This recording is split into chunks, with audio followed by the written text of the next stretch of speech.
महात्मा उपासक डॉक्टर सोहनराज तातेड़ पुनरुत्थान और आत्मविज्ञान के बाद अब ला रहे हैं सनातन सत्य, जैसी दृष्टि वैसी सृष्टि, कुदरत, कुदरती रचना एवं कुदरत के कानून से शाश्वत सुख की प्राप्ति। लॉग इन करें www.drsohanrajtated.com, YouTube channel doctor Sohanraj Tated, play store से डाउनलोड करें mobile app doctor Sohanraj Tated. ओम शांति प्रभो, जय शांति प्रभो, पार्श्वनाथ वीर प्रभो। ओम शांति प्रभो, जय शांति प्रभो, पार्श्वनाथ वीर प्रभो। ओम शांति प्रभो, जय शांति प्रभो, पार्श्वनाथ वीर प्रभो। हे मेरे भीतर विराजमान शुद्ध आत्मा भगवान, मेरे ईश्वर, मेरे प्रभु, मेरे सर्वे सर्वा, मेरे भगवान, मेरे परम पिता परमेश्वर, मुझे ऐसी शक्ति दो, जागृति दो कि मेरे मन में किसी के प्रति बुरे भाव नहीं आवे, मेरे द्वारा किसी को दुख न हो और मैं किसी को दोषी नहीं देखूं, मैं किसी के प्रति अभिप्राय और ओपिनियन नहीं दूं और मेरा जो है वो राग द्वेष घटता रहे, मेरा संभाव बढ़ता रहे और हर जन्म में मेरे को मुक्ति के कर्म मिले, हर जन्म में मेरे को ज्ञानी पुरुष मिले, हर जन्म में मेरे को सद्गुरु मिले। ऐसी कृपा करो, शक्ति दो, जागृति दो। भाई और बहनों, मातृशक्ति को नमन।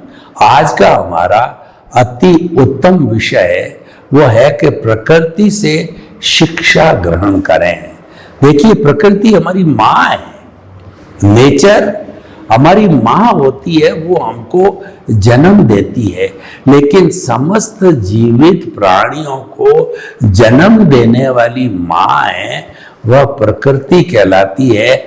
उसको पर्यावरण, कॉस्मॉस, सृष्टि, ब्रह्मांड कई नामों से पुकारा जाता है। तो उससे हम शिक्षा ग्रहण करें, मां से शिक्षा ग्रहण करनी चाहिए।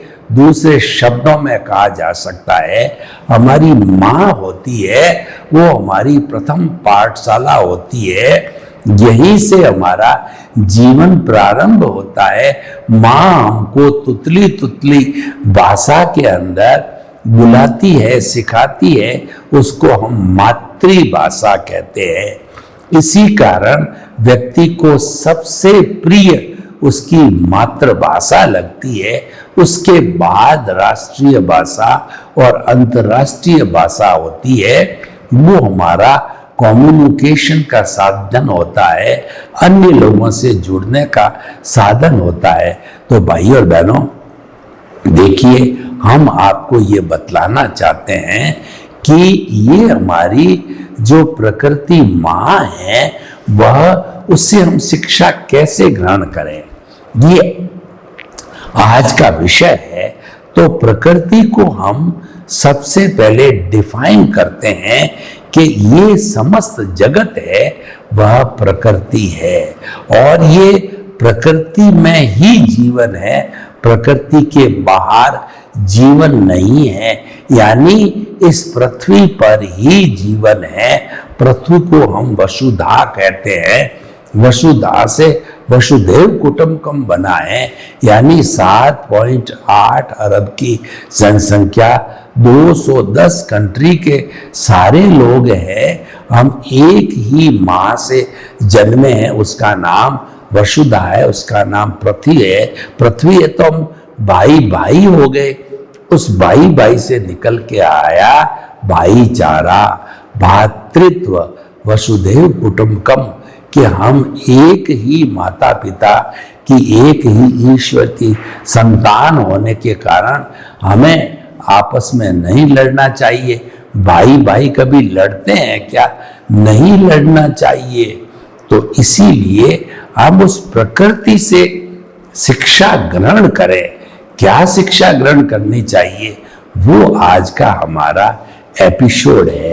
देखिए, इस समस्त प्रकृति में 6 द्रव्य 6 समवाय होते हैं, उसी का नाम प्रकृति है। उन 6 समवाय के कॉम्बिनेशन को ही प्रकृति कहते हैं। वो 6 कौन से हैं? जीव, अजीव, और उसके बाद के अंदर जो गति सहायक तत्व, स्थिति सहायक तत्व और टाइम और स्पेस, इन 6 तत्वों के समूह को प्रकृति कहते हैं। इन 6 जो है के समूह को जो है हम दुनिया और ब्रह्मांड जगत कहते हैं।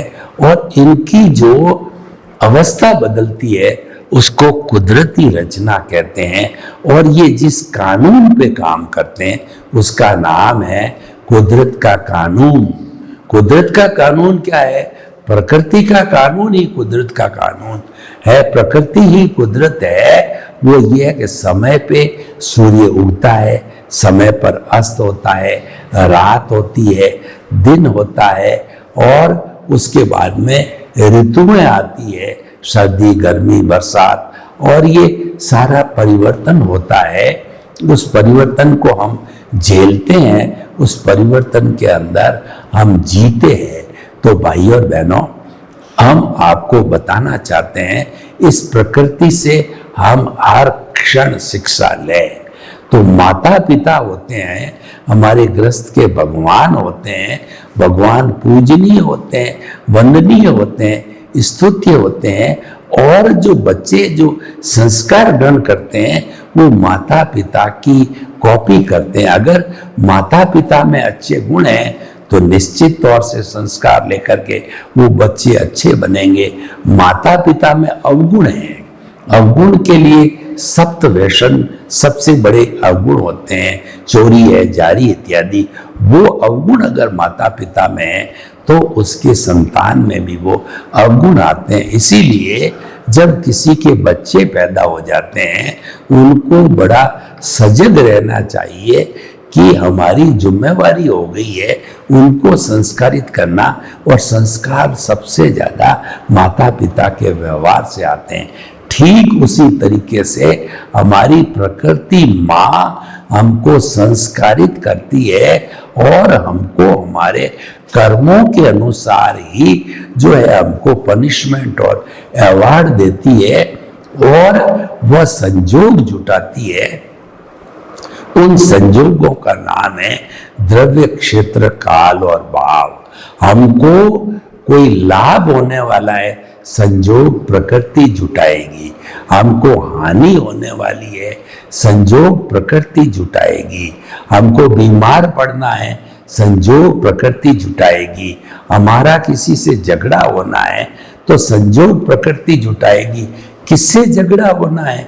मित्र से झगड़ा होना है तो जिस समय झगड़ा होना है, जिस स्थान पर झगड़ा होना है, तो द्रव्य, क्षेत्र, काल, भाव के अनुसार प्रकृति उस व्यक्ति को हमारे उदय और प्रारब्ध के अनुसार लाके खड़ा हो जाएगा। मान लीजिए कि आज 10 बजे हमारे को हमारा मित्र मोहन से झगड़ा होना है और वह झगड़ा जो है रेलवे स्टेशन पर होगा, तो वो हमारे जो यही भाव डाले हुए हैं यही उदय में आने वाला है। तो द्रव्य, क्षेत्र, काल, भाव यानी हमारा जो भाव डाला हुआ है वो भाव उदय में आ रहा है। तो क्या होगा कि प्रकृति मोहन को 10 बजे रेलवे स्टेशन लाके खड़ा कर देगी और हम भी वहां पर चले जाएंगे।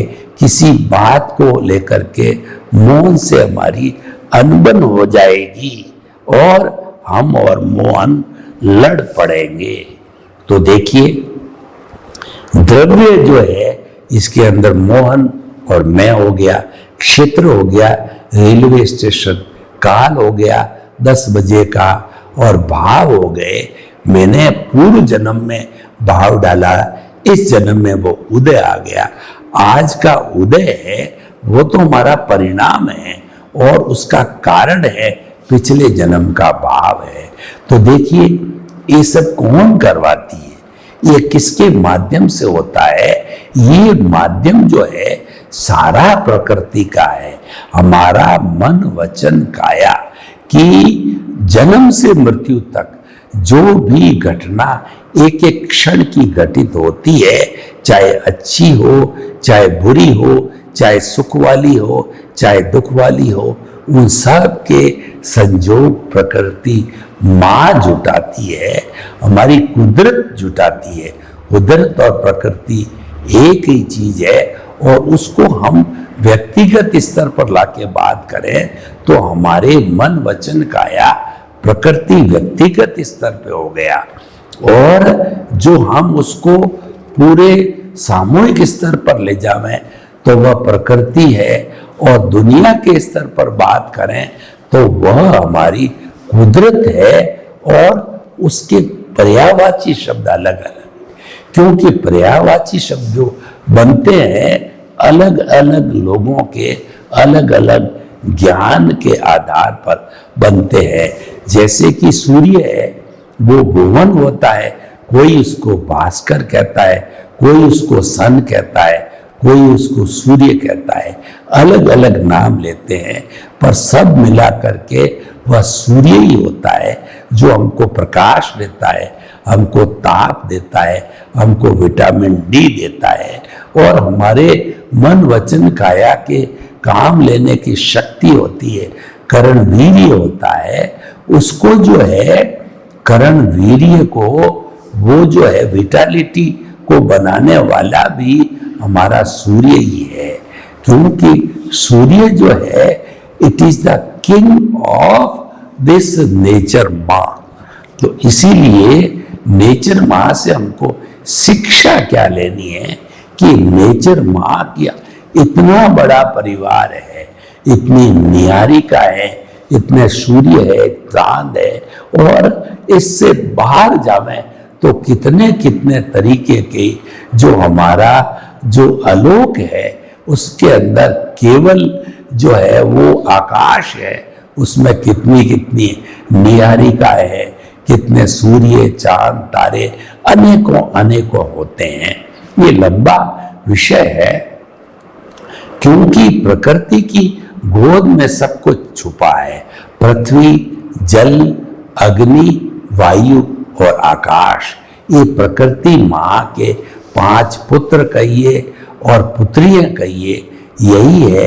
इनके ही माध्यम से ये समस्त प्राणियों को जन्म देती है। इसीलिए हमारे शरीर को पंचभूत का पुतला बोला जाता है। जब ये शरीर समाप्त होता है, जब जलाया जाता है, तो पंचभूत का पुतला पंचभूतों में विलीन होता है, यानी उसके शरीर से निकल करके पृथ्वी पृथ्वी में, जल जल में, अग्नि अग्नि में, वायु वायु में और आकाश आकाश तत्व में जाकर के वह मिल जाता है।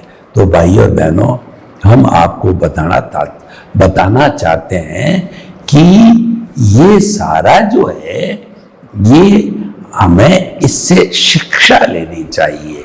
हमारी माँ है, ये पूर्ण शिक्षित है, वेल एजुकेटेड है, इसके अंदर हर चीज की शिक्षा देने की क्षमता है, ये गुणों की खान है। देखिए, हमारी इस प्रकृति माँ का जो पृथ्वी तत्व है, उस पृथ्वी तत्व हमारे शरीर में भी है, और उस पृथ्वी तत्व में देखिए कि ये जितनी माइंस है, हीरे, पन्ने, माणक, मोती, अन्य अन्य 116 तरह के तत्व हमारे वैज्ञानिकों ने खोज निकाले हैं, इस पृथ्वी माँ की गर्भ से आते हैं। और माँ का गर्भ फोड़ करके हमने इतना दोहन कर लिया, पानी के लिए कहिए, पेट्रोलियम के लिए कहिए, अन्य अन्य खनिज पदार्थों के लिए कहिए, तो आज माँ करा रही है कि वो 10,000 20,000 कितने कितने फुट तक वो माँ का पेट चीर दिया है, दोहन हो गया है। माँ जो करा करके हमको जो है वो विषम परिस्थिति में डालती है, यानी कि सुनामी आते हैं, भूकंप आते हैं, और पर्यावरण की दृष्टि से देखें तो ये महामारी आती है, अतिवृष्टि आती है, अनावृष्टि होती है और कई कई अनावश्यक चीजें घटित होती है जिसको कि हम दुख के रूप में भोगते हैं, क्योंकि ये हमने माँ को तंग किया। पुराने जमाने के अंदर हमारा ये जो अवसर्पणी काल का पहला, दूसरा और तीसरे आर्य की बात करें तो वो सतयुग का था। उस समय में पृथ्वी, जल, अग्नि, वायु और आकाश इतने शुद्ध थे कि पृथ्वी के अंदर से सुगंध आती थी मिट्टी में। जल के अंदर ऐसा मालूम होता था कि मान लीजिए कि हम जो है सुगंधित जल पी रहे हैं, गंगा जल पी रहे हैं, वह प्रदूषण से जो रहित होता था। अग्नि थी वो मतलब प्रदूषण रहित थी। वायु ऐसी जो मीठी मीठी बयार आती थी, उसमें कार्बन डाइऑक्साइड जैसी घुटन नहीं होती थी। तो प्रकृति माँ से हम शिक्षा लें कि उनके जो पांचों घटक है, पृथ्वी, जल, अग्नि, वायु है, जिनसे हमारा भरण पोषण करती है, पालन पोषण करती है, तो इन पांचों घटकों को जो है हम प्रदूषित नहीं करें, क्योंकि इनको प्रदूषित करने वाला केवल एक मानव ही ऐसा व्यक्ति है जो कि ग्रीड के कारण इनको प्रदूषित कर रहा है। नीड के लिए तो माँ प्रकृति कहती है कि मेरे पास में प्रचुर रूप से सारे साधन उपलब्ध है कि मैं असंख्य अनंत आत्माओं का भरण पोषण कर सकती हूँ, लेकिन एक भी ग्रीडी व्यक्ति के जो है वो इतनी ग्रीड होती है कि मैं उनकी एक प्राणी की ग्रीड को भी पूरा नहीं कर सकती, क्योंकि मानव इतना लोभी है कि उसका एक का भी मैं पेट नहीं भर सकती हूँ।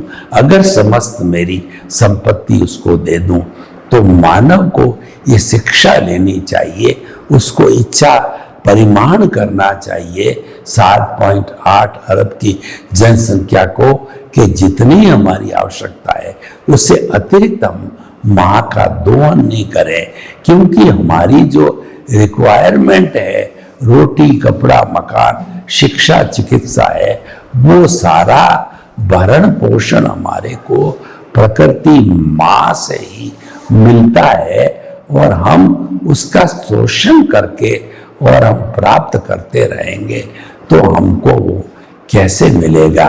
तो भाइयों और बहनों, हम आपको ये बताना चाहते हैं कि उसी प्रकृति माँ जो कि हमारा पालन पोषण करती है, हमको पालती है, हमको सर्दी से, गर्मी से, बरसात से, हर तरीके के जो बदलाव आते हैं उससे हमारे को सुरक्षित रखती है।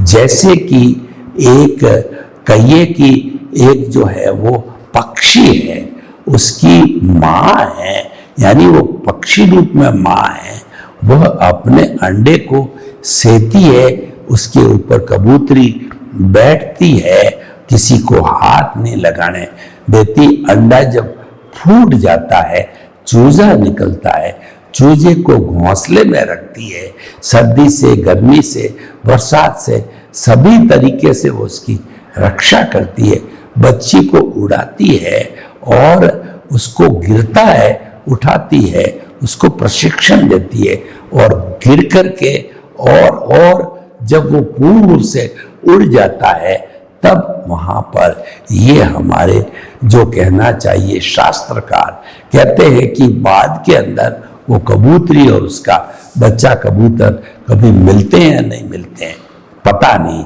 लेकिन उस कबूतरी माँ ने अपना कर्तव्य का निर्वाह किया और उसको उसके लायक बनाया। तो आज हम जो कुछ भी है हमको लायक बनाने वाली हमारी एक तो माँ होती है, बाप होते हैं, और दूसरा प्रकृति भी उसी रूप के अंदर माँ बाप है जो कि हमारा जो है पृथ्वी, जल, अग्नि, वायु, आकाश है, 5 भूतों से हमारा पोषण करती है।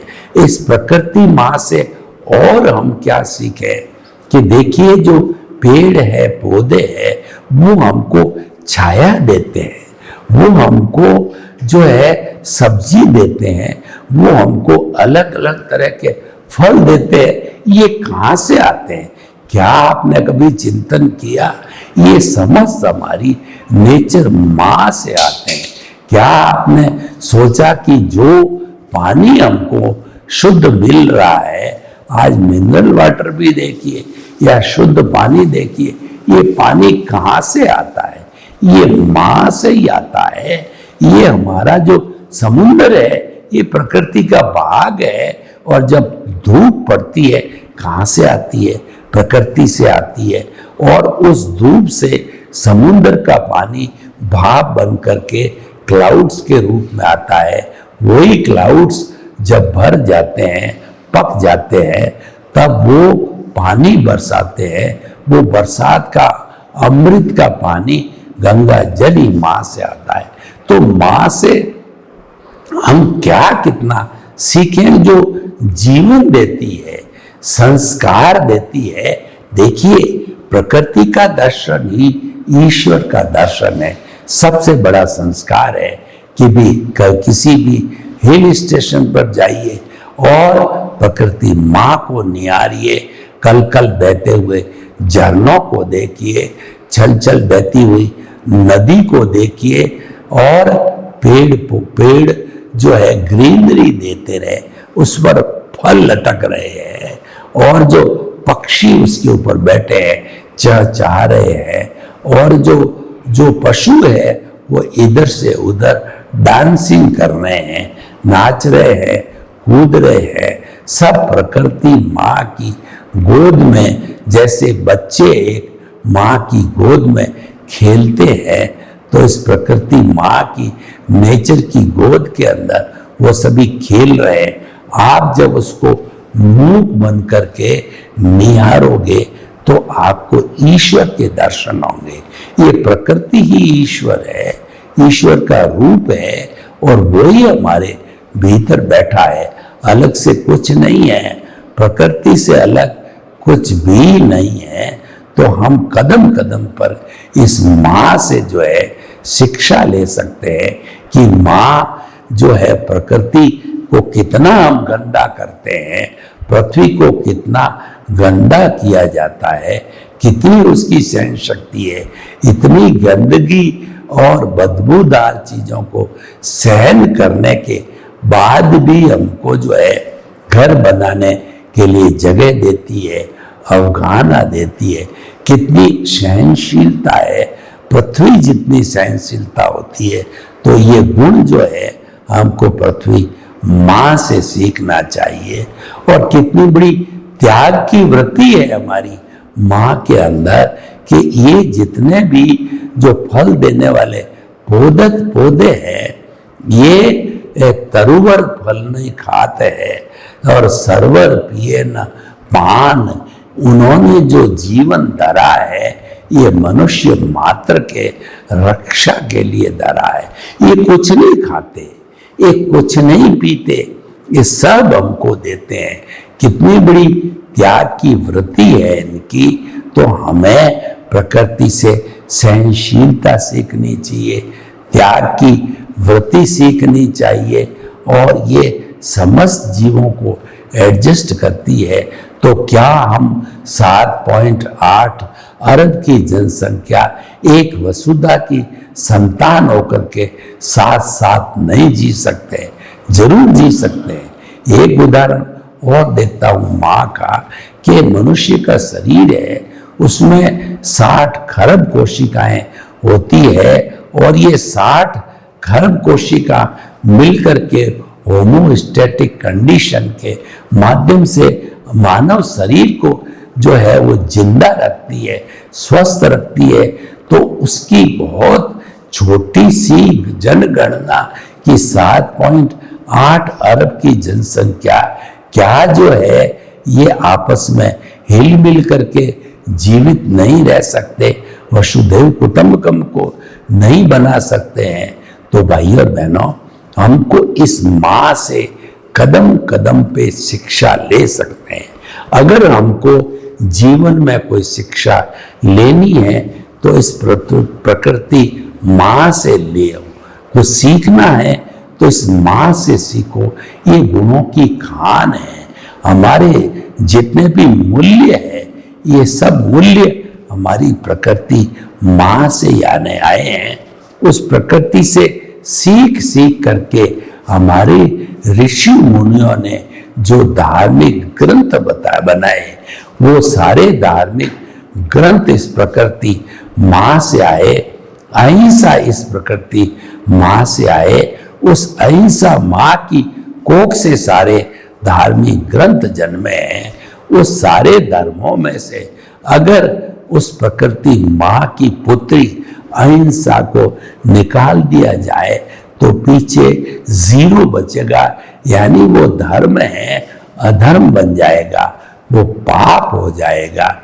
इसीलिए हमें इस प्रकृति माँ से बहुत कुछ सीखना है। तो पहले इसकी पूजा की जानी चाहिए। माँ की पूजा करेंगे तो निश्चित तौर पे हमको कई जो है हमको गुण मिलेंगे, और उन गुणों की हम अगर जो श्रद्धा और पूजा करेंगे तो हमारा जीवन गुणी बनेगा। सर्वे भवन्तु सुखिनः, सर्वे सन्तु निरामया। लोक के सब जीवों को सुख मिले, शांति मिले, आनंद मिले, प्रेम मिले, सौहार्द मिले। आपके प्रति मंगल भावना। ओम शांति। महात्मा उपासक डॉक्टर सोहनराज तातेड़ पुनरुत्थान और आत्मविज्ञान के बाद अब ला रहे हैं सनातन सत्य, जैसी दृष्टि वैसी सृष्टि, कुदरत, कुदरती रचना एवं कुदरत के कानून से शाश्वत सुख की प्राप्ति। लॉग इन करें www.drsohanrajtated.com। YouTube channel doctor Sohanraj Tated. Play store से डाउनलोड करें mobile app doctor Sohanraj Tated.